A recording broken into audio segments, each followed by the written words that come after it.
What happens when conviction replaces caution and fear becomes fact before truth has a chance to speak?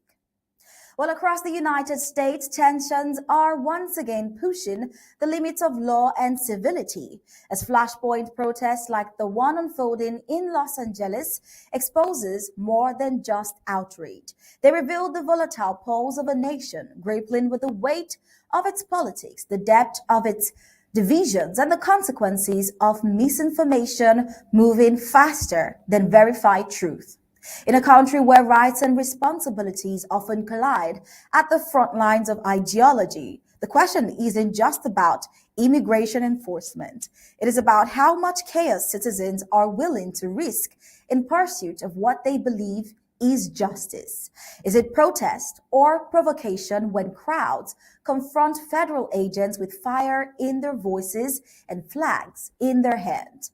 Well, as clashes with authorities stretch into another day, it becomes clearer that the real battle may not be in the streets, but in the narratives that ignite them. Well, good afternoon and welcome to the Flash News. I am Star Smart. Let's begin.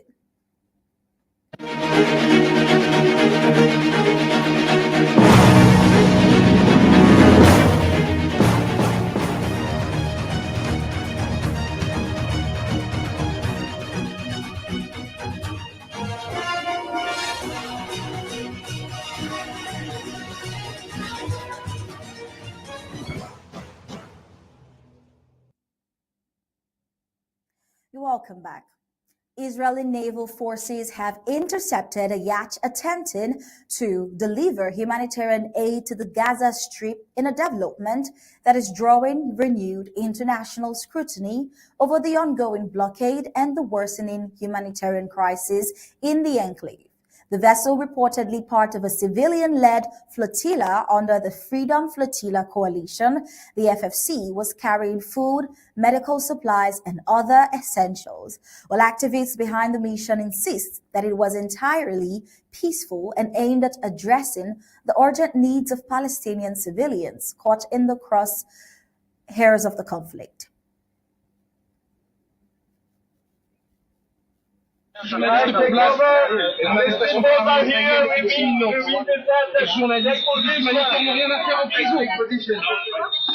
Phones in the water, please.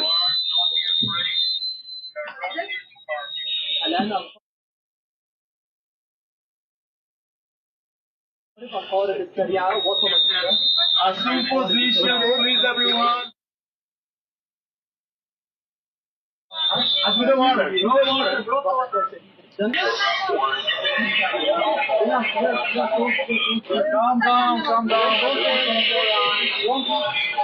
down. Calm down, everyone. Calm down. Everything's gonna be alright. Calm down. Wait, hey.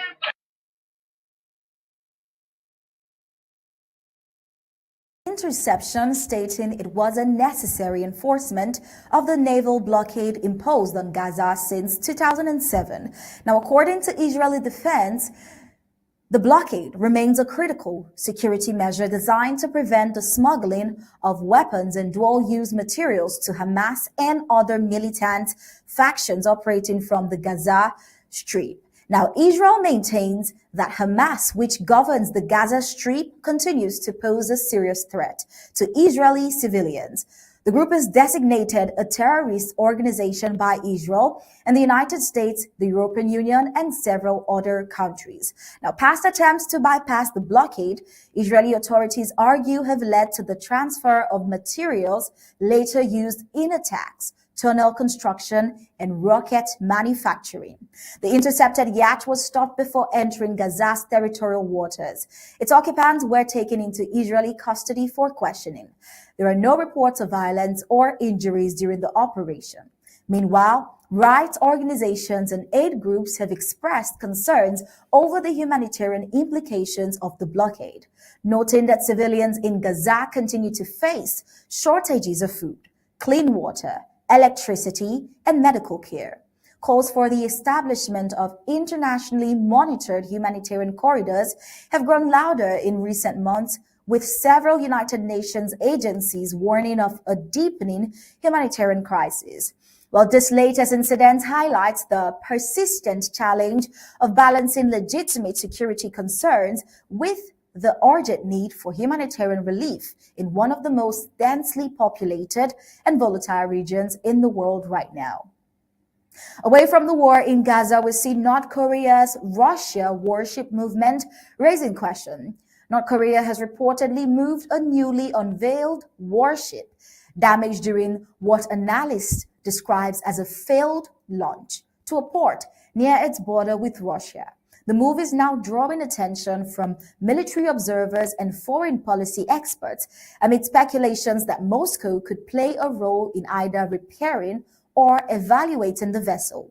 The warship, believed to be a part of North Korea's continued push to modernize its navy, suffered visible damage during its recent test launch, according to satellite imagery and defense monitoring groups. Its relocation is to a port close to the Russian city of Vladivostok, which has raised questions about the level of technical support or cooperation Pyongyang may be seeking from Moscow. Now, while there is no official confirmation from either North Korea or even Russia, regional analysts suggest the proximity of the vessel to Russia's territory could indicate a request for external assistance, potentially in repairs, diagnostics, or shared military knowledge. Others caution that the move could be strategic posturing intended to signal deepening ties between two states increasingly aligned in opposition to Western pressures. Now, military analysts points to the broader context, saying North Korea and Russia have grown notably close in recent months, exchanging diplomatic visits, reaffirming strategic cooperations, and reportedly increasing trade and military exchanges. Now, if Russian support in naval technology were to be confirmed, it would mark a significant escalation in the dense relationship between the two countries, raising alarms in Seoul, Tokyo, and in Washington. Now, such a development would also further complicate the already fragile security balance in the region. South Korea, Japan, and the United States continue to monitor North Korean military movement with concern, particularly in the context of ballistic missile development and weapons testing that defy the United Nations Security Council resolutions. Analysts have also noted that any form of Russian assistance, if proven, could draw fresh international scrutiny, especially at a time when Moscow is under multiple sanctions over its invasion of Ukraine. Now, a confirmed military collaboration with North Korea could expose Russia to accusations of violations of the United Nations armed embargoes and other global agreements aimed at isolating Pyongyang's weapons program. Well, at this stage, there is no public evidence of Russian personnel on board the vessel or any official announcement of cooperation. However, the relocation alone is being viewed as a calculated signal, whether of strategic desperation, diplomatic alignment, or a new phase in North Korea-Russian military coordination. The implications of this move, if confirmed, extend beyond naval repairs. It could point to an evolving axis of resistance to Western military pressure and potentially embolden North Korea's confidence in expanding its military capabilities with the silent backing of a global power such as Russia. Well, over to the United States politics. Protest in Los Angeles, it has intensified for a third consecutive day as demonstrators opposing ongoing immigration raids clash with federal agents and law enforcement outside the Metropolitan Detention Center. Now, what began as a coordinated demonstration has now escalated into sustained confrontations, with authorities deploying pepper balls, tear gas, and spray to disperse increasingly agitated crowds.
Chaotic as it seems, this footage from the scene shows protesters confronting agents from Immigration and Customs Enforcement, the ICE, the Department of Homeland Security, DHS, and the National Guard, all deployed to maintain security around key federal facilities.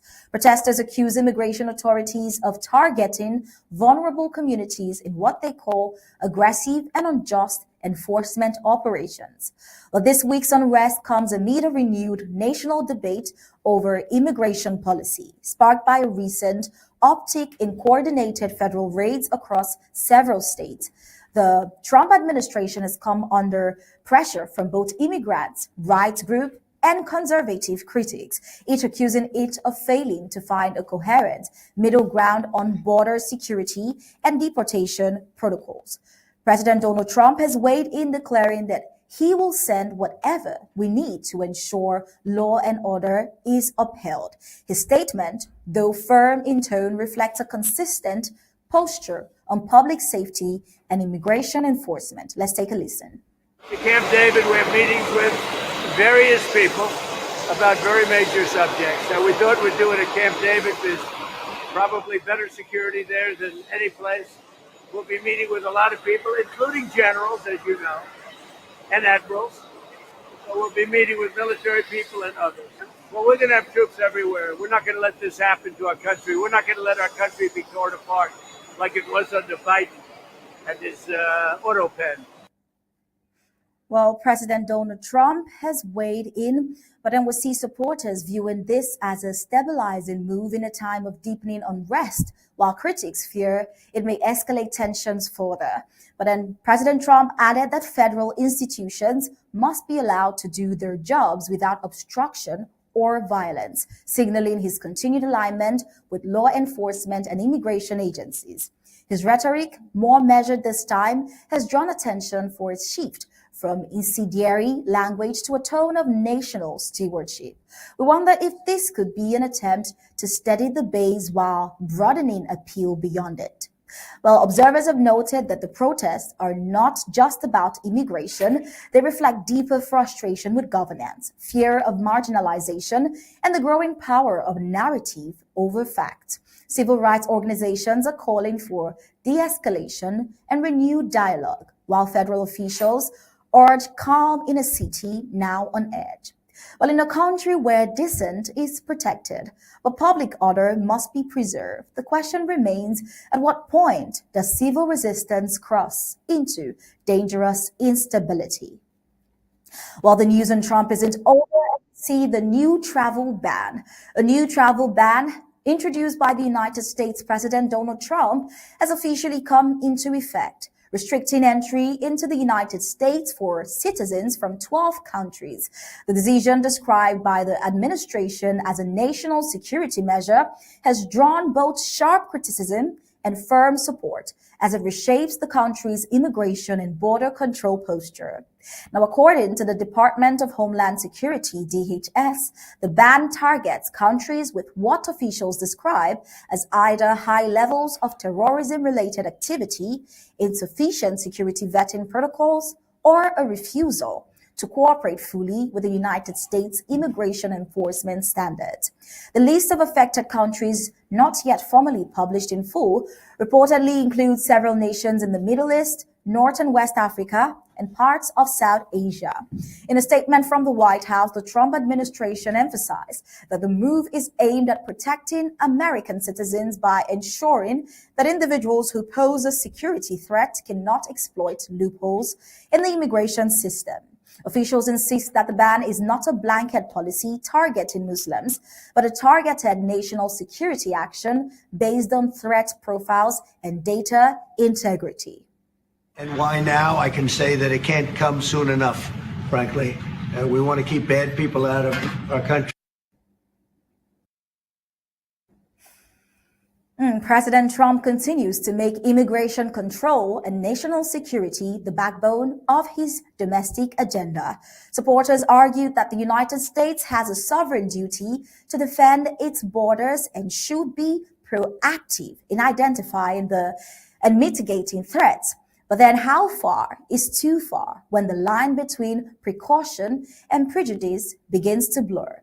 Critics, including human rights organizations and immigration advocates, argue that such restrictions disproportionately affect families, asylum seekers, and international students, many of whom pose no threat whatsoever.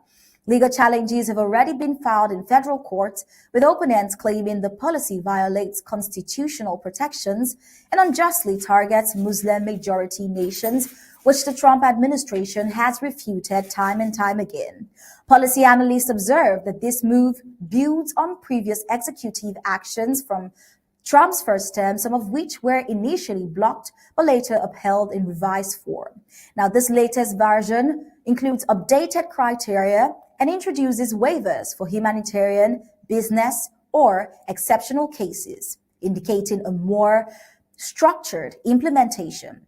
Now, geopolitically, the ban risks straining ties with the United States allies and development partners, especially in Africa and the Middle East. Diplomats from several affected countries have voiced concerns over exclusion, lack of prior consultation, and the potential fallout for bilateral cooperation. Nonetheless, the Trump administration and President Trump himself, the policy represents a broader message. The United States will prioritize its internal security, even if it ruffles diplomatic feathers. And with the administration doubling down on law and other themes, the ban could further rally his support based ahead of key policy battles. Now, whether it brings lasting security or deepens global discontent, one thing is obvious here. America protects its border without compromising the openness that once defined it. Well, we see that from the streets of Los Angeles to the ports near Vladivostok and the shifting policies out of Washington, in today's Flash News, one thing is clear. Speaking to a world straining at the seams, where fear and power, policy and protest, diplomacy and defiance all collide in real time. Nations are drawing new lines, some through borders, others through alliances, and leaders are being tested not only by crisis, but by public perception. As rhetoric sharpens and stakes rise, one thing is certain: decisions made today will echo far beyond the news cycle. So the question that lingers isn't just what comes next, it is whether the world is still listening or just reacting. Well, that brings us to the end of the Flash News for today. For more information on the happening around the home front, do stay tuned for Undaunted coming up at 8 p.m. Amba time. Thank you for joining us on the Flash News today. Have a pleasant day.